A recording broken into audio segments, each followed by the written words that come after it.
All right, I'm gonna try to use this so everybody can hear, because I know how frustrating it is when you can't hear well, like it's happening to me, saying ha ha ha about 1,000 times a day. So, welcome to you all. So glad that you came out. I mean, honestly, I don't know that I would have bothered to try to get here today. So, it must mean that it's important to you, and it's certainly important to all of us. So, thank you. And Michael did such a great job at introducing some of the problems we're seeing. I'm going to go to the next slide. So, my brother alerted me the other day to this Thomas Jefferson quote, and I said, oh man, I'm going to put that in the presentation. Because I think that's what our government's been trying to do, right? Induce a lot of fear, just create fear and chaos everywhere. And when the governments fear us, there's liberty. But when it's the other way around, it's tyranny. So we'll keep that in mind. So I think we're at war. I think a lot of us feel that way. War with people that seek to destroy our freedom and our liberty, our way of life, and we're running into people all over the place that just feel like there's no hope, frustration, and you know, that bothers us a lot. And I think one of the key things we're trying to do by getting out into these communities is make sure that you all know that there's thousands of us fighting around the country right now, and more all the time. I mean, you see the truckers up in Canada. Man, what a huge statement that was. We could only get that out on all the regular news channels so that everybody could see it. But it's incredible what's happening, and that's good. That's the good part of what has happened, is that it's really gotten a lot of us out of our seats and back into the game where we're supposed to be. So, the other thing that was pretty exciting to see was many of us were involved in the caucus. Where my cursor sometimes decides it's going to disappear, and I don't understand why.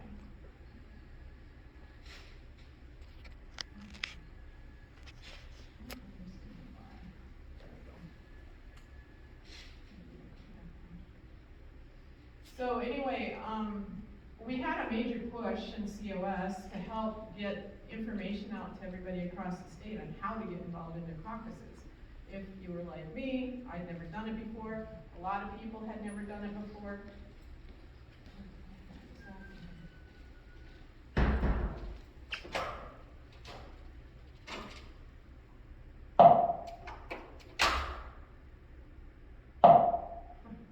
That is crazy.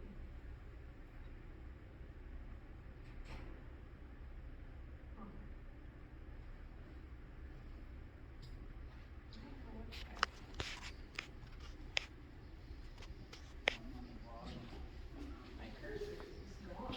It's up there. It's there, but it's not on my screen. It's over there in the lower corner right there. Look at that guy there sitting there. There's that one. There's a black one right there. See it there? About eye level. To the left. About 6 inches from the edge of the screen. You mean over here? There's a black arrow. No, up higher. Took to the left of the screen. About 6 inches from the left of the screen. Oh, I don't even see it. See that little black arrow there? Oh. You see that one there? Oh, yeah, so what's that deal? I don't even know what that is.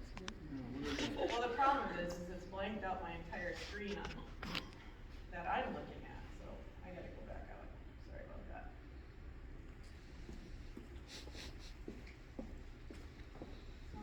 Electronics. See, then my cursor goes away. Hey Dave, can you come up here and look at this, please? Down on the right, or is that right arrow? That's the right one, on the bottom. Oh, yeah. I don't know what Right I'm on the doing. left So hand it's corner nowhere of the here, so I picture. can't like scroll, and I can't do anything. So you got any idea on that? Why am I not able to see my?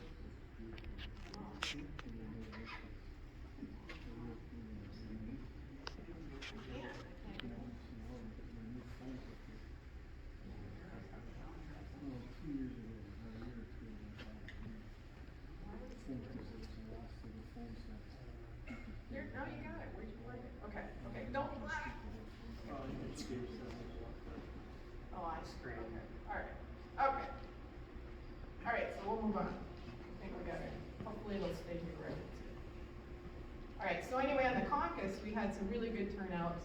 We had a lot of people get out that had never gone to caucus before. They presented COS resolutions to try to get the Article 5 onto the platform of whatever party they were attending the caucus for.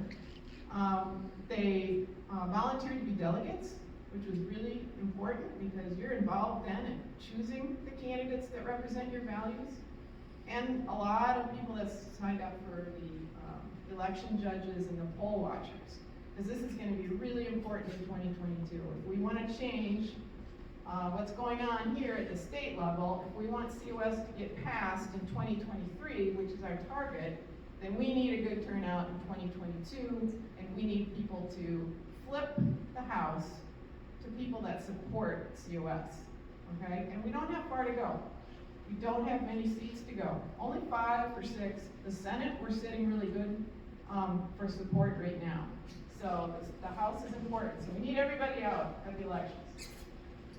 So today we're just going to go through a little bit about what the problem is, which we all pretty much know, how Article 5 convention works, what we're doing, where we are nationally, which is pretty exciting right now, and where we are in Minnesota, and what all of you can help with. The problem, the COS is designed to attack what we think are the 3 biggest problems, being the debt and spending, the federal overreach, and the career politicians. So with the debt and spending, here's the most important fact. The party doesn't matter. It doesn't matter who's in. They all spend a ridiculous amount of money. They don't seem to take much care with what they're doing. But during the pandemic, this just really got out of control and skyrocketed because we had the economic lockdowns and we had the supply chain breakdown, we had unemployment, leading to unprecedented inflation, which is what we're seeing now. So from 2020 to 2021, just as some examples, the average gas prices are now at $3.32 per gallon. It was a 49% increase. Mortgage rates are at 4.65%. They were around 3% before, and the feds haven't even raised the interest rates yet, which is likely to be happening very soon. Lumber, if you can get it, is up 45% just since last September. Highest gain since 1947. Our unemployment is at 3.5%, which doesn't seem all that bad. I think this week they said it went up to 4%. I just did this on like Wednesday, and things changed this fast around here. But recall in 1995 that the feds changed the way unemployment was calculated. They stopped counting people who just got sick and tired of trying to find a job and just fell out of the market for looking for the job. So they just discounted those, didn't count them anymore. So if you go back according to the pre-1995 calculations, we'd really be at 24.5% unemployment now. And as a comparison, the Great Depression saw a 30% unemployment rate. So it's a little deceiving. The other thing is, just like Michael noted, the GDP isn't growing that hot, 2.3%. But a year ago in the third quarter, it was 33.1%. And of course, inflation is at 7%. And people didn't believe it's going to hit double digits. So this is just a major, major issue, and it's never being addressed. And here's an example of the debt. If you look at it by administrations, and it's clear, it doesn't matter who's in office. It continues to go up. And this week, we saw the 30,000 trillion debt mark hit. And the speed with which this is increasing is just unbelievable. I used this slide in a presentation in Bagley late last year. It was around 28 trillion then. So it's amazing how fast this is changing. And the Democrats and the Republicans are both responsible, and it's going to be really tough to get on top of this. Pretty much, it's pretty impossible. I just was listening to a news program the other day. They had an economist on, and it just went over 30 trillion, and he said we will never be able to pay it back. Ever.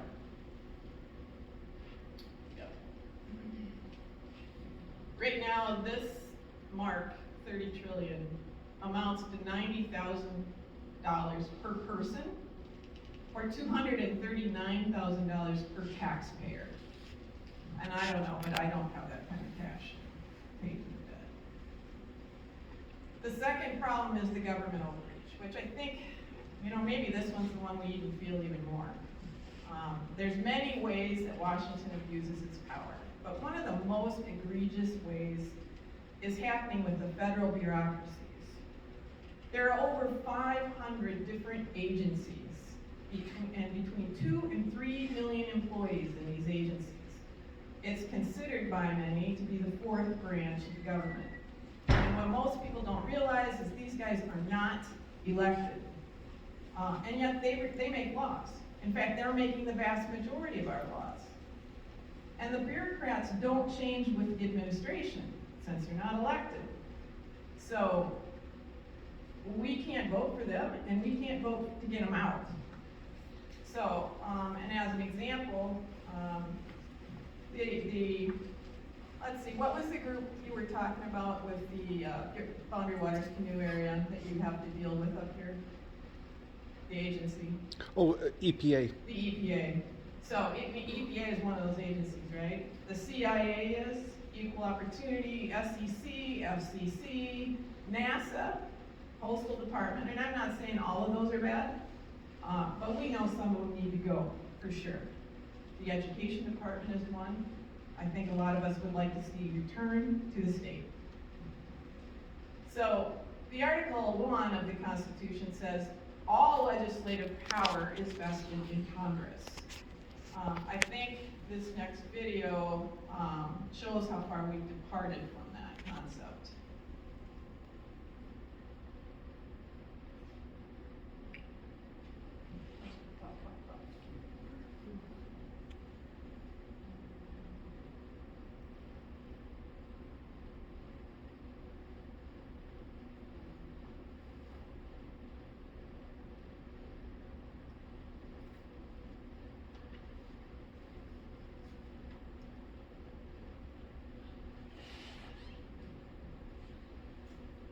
And the federal bureaucracy isn't the only branch that creates laws out of thin air. The Supreme Court does too. It's out of its box. It's not acting the way the Constitution had intended for it to act. And the next video shows you a little bit about that as well. Uh-oh, this is not gonna work for the sound, is it? Well, they don't follow the Constitution anyway. Not true. They follow the wrong one. They're following the Constitution as interpreted by the Supreme Court, rather than the Constitution as written. This, taken out of my pocket, is a pocket constitution. 4,000 words in the original document, 4,400 words. And if you count the amendments, we're talking about 7,000 words. But here is the Constitution in force today. This is 3,000 pages of Supreme Court rulings showing what every ruling has done to the original words. This isn't going to get any smaller. In fact, every time they publish this document, they leave a bunch of blank pages at the back for additional rulings that they know are coming. Every page in this document means a grant of power to the federal government. Understand that this is the Constitution in operation today. Unless we change it, unless we make its wording crystal clear, we're going to continue to operate under this document forever and ever until the whole house of cards comes falling down. And so neither the bureaucrats nor the Supreme Court justices are elected, which takes power away from all of us and gives it to the entities that are almost never held accountable for their actions. And speaking of unaccountable federal officials, these guys take the cake, I think. In fact, I just have to keep changing the years on these. This week I had to up their years on all of them since I started using this presentation. I mean, it's out of control, and I think there's no doubt. anymore in anybody's mind. The founders never intended on our people in Congress to make a life out of it, for that to be their career, let alone that they become millionaires when they're sitting there, right? There's something not right when you're becoming a millionaire sitting in Congress. It's just wrong. This is the tenure, how the length of tenure for the senators and representatives has just increased over time. It's just out of control. And so this is one of our core beliefs at the convention states, that the federal government is never going to fix itself. They'll never stop spending, they'll never stop abusing their power or seeking re-election. And I hear an argument that, well, we just got to elect good people. But that's not true. We've elected good people in the past. We know that there's good people there right now. I mean, I think Jim Jordan is a very good person. I mean, I think we could all pick out some good people. But when you got a system that is broken, you can't even put good people in it anymore and have them be able to perform because the system is bad. So it's time to take a different approach to fix this system. So what's the solution? Well, fortunately, the founders predicted this would happen. I mean, they came here because they were under a tyrannical government. They knew about tyranny. And they included then in the Convention of State, or in the Constitution, they included the Article 5, and it's not there by accident. Here, this explains a little bit about how the Article 5 originated. 15th of September, 2 days before they signed the document, the end of 4 long, hot months in Philadelphia. They were ready to go home. But George Mason noticed that Article 5 only had a single method for amending the Constitution. He said, wait a minute, what if Congress becomes an obstacle?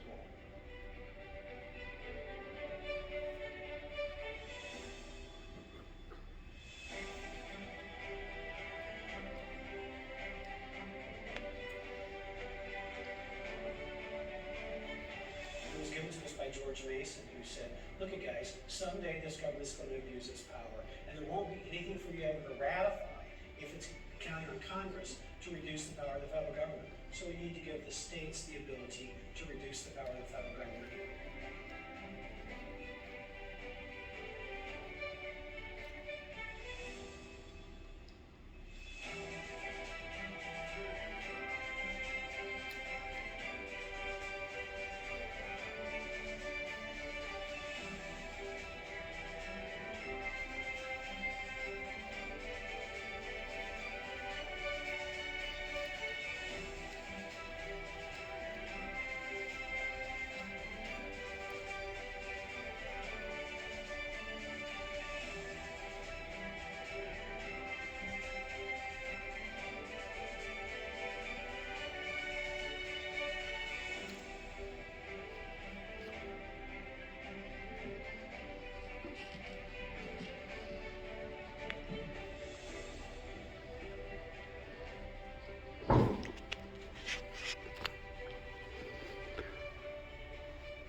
So the founders knew that this was a problem, a potential problem that could happen down the road. So they added the Article 5 language so that the states would have a say in correcting what might occur in the future. So let's just take a look at what this is.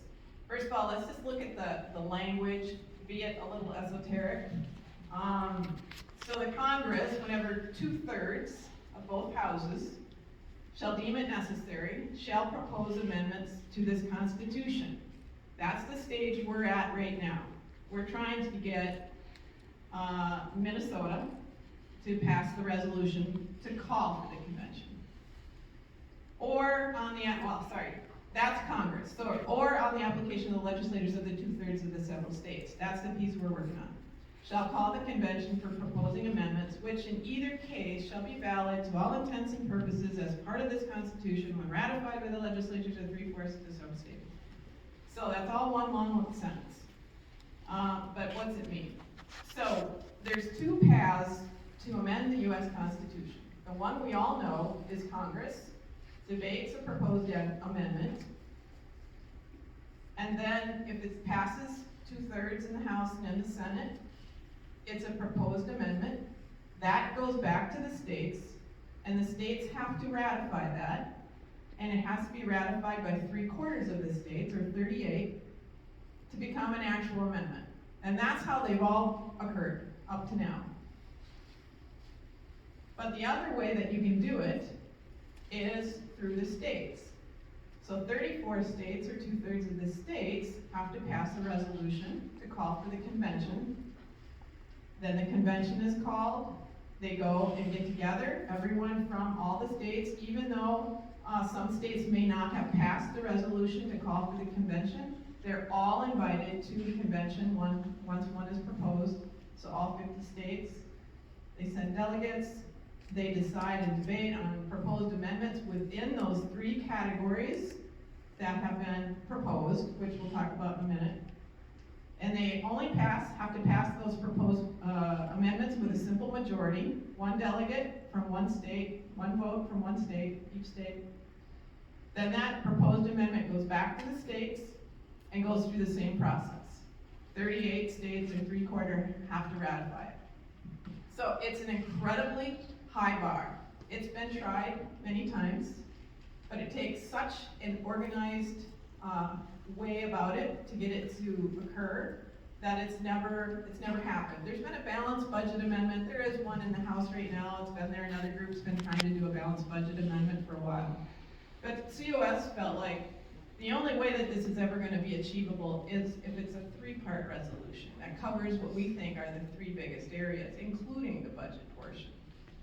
So it's a very high bar to get this to pass, and people are concerned that it could get out of hand, and they could get up there and repeal the Second Amendment. Even though that would be totally off topic and should be gavelled out of discussion right out of the gate. Let's just say it happened, for whatever reason. So you'd have to have 38 states pass that. So it only takes 13 states to stop any amendment, and only 1 chamber in those 13 states. So it's hard to pass, easy to stop, basically. Okay, so how is it gonna work? So first, the citizens have to ask their state legislators to pass the resolution calling for an Article 5. That's what those petitions are for. They're to let you know, they're to let your legislators know that you as constituents in their region are supportive of calling a convention of states. That's the first part. And what all of us do is try to get the word out, and we talk to the legislators, and we educate the legislators, so we do that as well. The second step then really is that the legislators pass it in the House and pass it in the Senate. Usually it starts out in committees, it gets passed in the committees, and then goes up to a full floor vote. Then the convention is called, and Congress, the only role Congress plays, the federal government plays in this process, is that they are obligated, under Article 5, to name the time and the place for the convention. That's all they do. And if they refuse to do that, then the states just go ahead and do it themselves. So it's not a blocking function. The states, each state will decide what delegates they're gonna send, and they can send many delegates, but they all get just 1 vote at the end of the day. The state gets 1 vote. Then they discuss and they propose amendments, and those that are approved by the majority go back to the state for ratification, and both chambers have to approve it in at least 38 of those states. So it's a really high bar. And then the Constitution is amended. So our strategy involves 2 main areas, the state legislators and the grassroots. And what we're doing here is a lot of grassroots work, but like I said, we have a major push in the legislatures as well. This is what the resolution looks like that the representatives and senators see, and that little portion that's in the box is this portion here, which outlines the 3 areas of the resolution, the only 3 topic areas that can be debated and voted on. And that's the imposing the fiscal restraints on the federal government, limiting the power and jurisdiction of the federal government, and limiting the terms of office for its officials and for members of Congress. This includes the bureaucracy, the bureaucrats, even the Supreme Court. It's not just the House and the Senate. Does that also include executive orders written by the president? Well, yes, limit the power and jurisdiction of the federal government. So that is right in the middle of that one, right? Yes. You haven't mentioned it. No, because they're kind of broad areas, but we've tried to put fences around it so it can't get out of control. So where are we right now? It's been an incredibly exciting 10 days to be involved with COS. We say Biden is our poster child. So while everything that's happened here is incredibly depressing and bad, our movement has moved forward so much faster in the last 2 years, it's incredible. So that's the good part for us, I guess. So the volunteers across the 50 states, there's over 5 million of us, there's 1,700 district captains, and a district captain generally sits in each House district, to give you an idea. And this is the current map. So what happened in the last 10 days is that Wisconsin passed it, Nebraska passed it, and South Dakota passed it in the House. And we feel that South Dakota is likely to pass it soon, this year, maybe really soon. West Virginia is very close to passing it, like in the next week or 2, potentially. South Carolina, Iowa are getting a lot done right now. Pennsylvania, Ohio, and Kansas are really moving. And Minnesota is getting mentioned by the national team as well. They know that if we are successful in 2022, we're setting ourselves up for a passage in 2023. That's a huge increase, potentially, in the number of states. We're over halfway there now with the ones that just passed. It's really growing, and the opposition are getting worried. So in Minnesota, we have over 37,000 petition signers, almost 3,000 volunteers, and over 200 leaders. We have like 55 DCs now, district captains. We added 10,000 new petitions just last year, which I think is pretty big. The House resolution, if you're interested, the number that you can look up is HF 2140, and in the Senate, it's SF 2464. Some people like to know that and go online and check it out.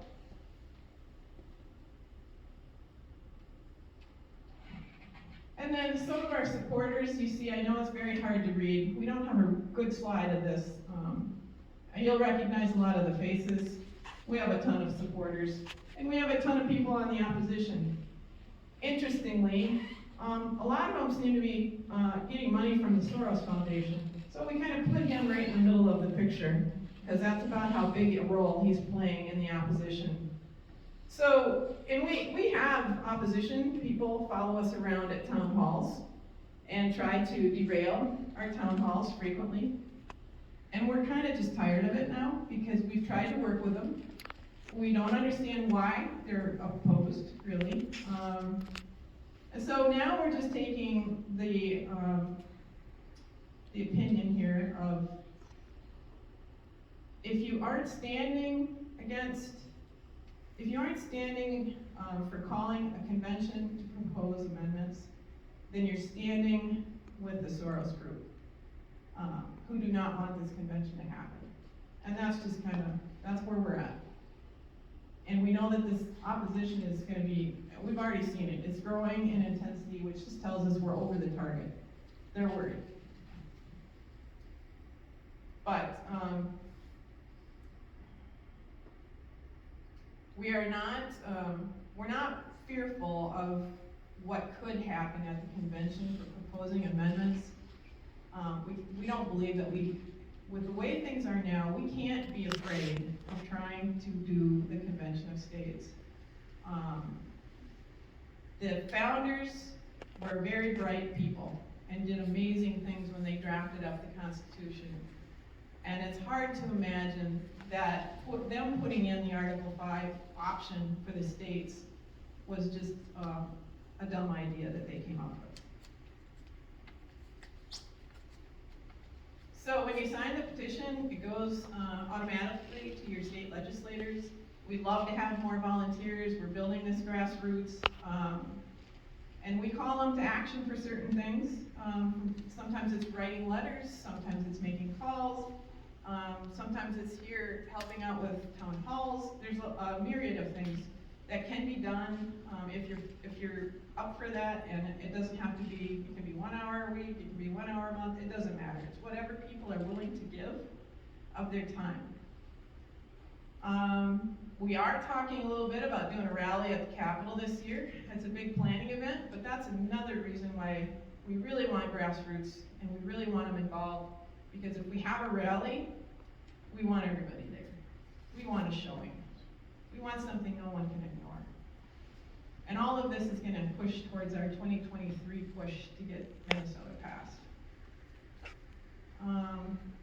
So, the last thing I wanted to talk about was if you guys are organizing a get-together in the area. Did you want to talk about that a little bit?